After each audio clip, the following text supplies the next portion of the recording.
Nobody knows when the market's reached its lowest point, regardless of the number of accurate forecasts that claim to have been made in the past. How can you benefit from a down market or a market crash? Investing in stocks or property is always risky, but selling your shares when the market drops is not the best idea. Here's a list of rules you can follow in order to make money back during a market crash. While it's tempting as an investor to wait for lower prices, this is a risky strategy. Yes, you may get a cheaper deal if you wait, but you also risk losing out on your chance if you wait too long. Down markets, bear markets, and market collapses, whatever you like to call them, do not cling to any standards. A market correction reduces the value of overhyped firms that have underperformed and the value of strong companies that have performed well. As a long-term investor, your job, or at least the greatest route to wealth accumulation, is not to identify market bottoms. Instead, determine which firms and companies have a bright long-term future, where today's price will be of little consequence, from those whose share prices fell because they lack solid business fundamentals. The formula for success hasn't changed in the past couple of centuries, and it seems unlikely to change in the foreseeable future. Owning a well-diversified portfolio, including holdings in asset classes with low correlations, might help soften the impact for those who are only looking to shield themselves from a crisis and are not necessarily betting on its occurrence. Those with access to derivative markets may also use hedging tactics, such as a protected put or covered call, to mitigate the rule of risks. Invest in solid businesses. Invest in companies that produce actual profits and attractive returns on equity, have low to average debt-to-equity ratios, increase gross profit margins, have shareholder-friendly management, and at least some franchise value. Even if the share price falls by 75%, it is more probable that the company would rebound if it's a solid enterprise.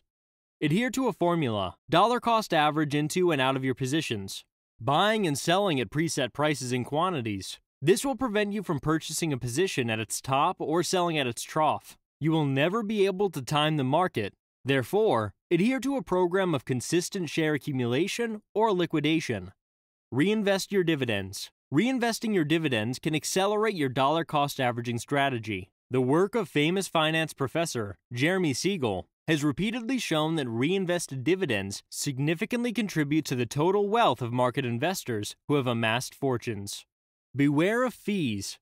Keep expenses minimal.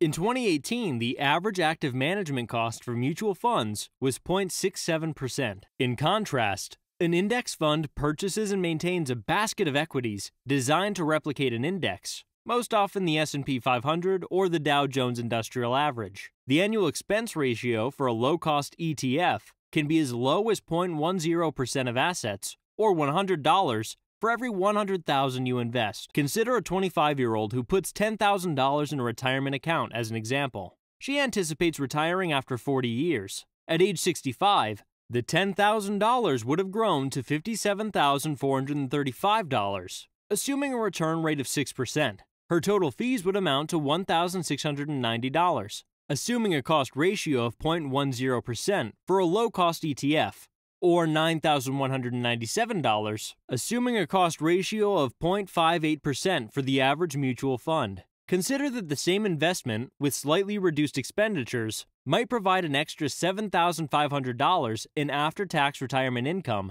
without requiring any portfolio management. Most investors are unaware of the significance of fees, since the money is routinely withdrawn from the mutual fund. In other words, they don't need to write a check. Therefore, out of sight, out of mind applies. Especially after a market crisis, whatever expenses you can avoid can bolster your capacity to endure the recession.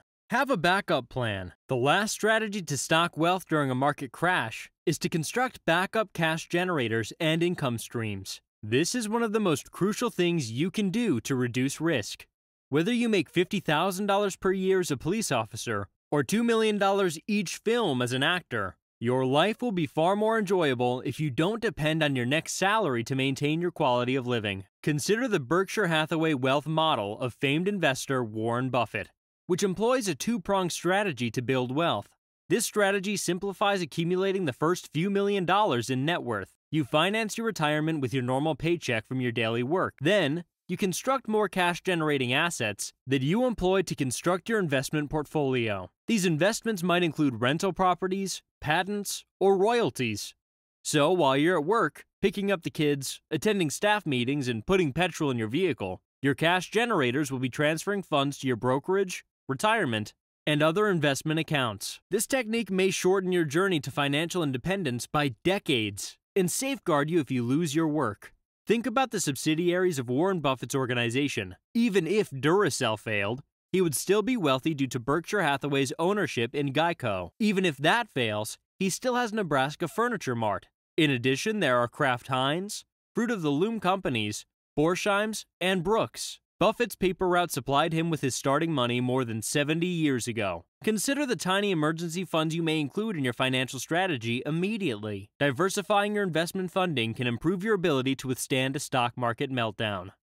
Bet and make money on a crisis to occur. Another approach to profit from a crisis is to wager that one will occur. One method of profiting from a bear market is short selling equities on equity index futures. A short seller borrows shares to sell them and buy them back at a lower price. Using options methods such as purchasing puts that increase in value as the market falls, or selling call options that expire worthless if they expire out of the money, is another way to profit from a declining market. In the bond and commodity markets, similar tactics can be applied. However, many investors are prohibited from short selling or lack access to derivatives markets. Even if they do, they may have a cognitive or emotional predisposition towards short selling. In addition, short sellers may be obliged to cover their holdings at a loss if markets rise rather than fall and margin calls are made. There are now ETFs that provide longs, shareholders of the ETF, with short market exposure. Inverse ETFs may aim for a return of 1% for every negative return of 1% the underlying index generates. Some inverse ETFs may additionally use gearing or leverage, yielding 2% or even 3% for every 1% decline in the underlying asset. Owning a well-diversified portfolio, including holdings in asset classes with low correlations, might help soften the impact for those who are only looking to shield themselves from a crisis and are not necessarily betting on its occurrence. Those with access to derivatives markets may also adopt hedging tactics, such as a protected put or covered call, to mitigate the magnitude of prospective losses. That's it for today, folks. If you want to stay updated with the latest stock news and how you can make money out of it, subscribe to our channel and click on the bell icon so you don't miss out on any updates. Thank you for watching. See you again with more information.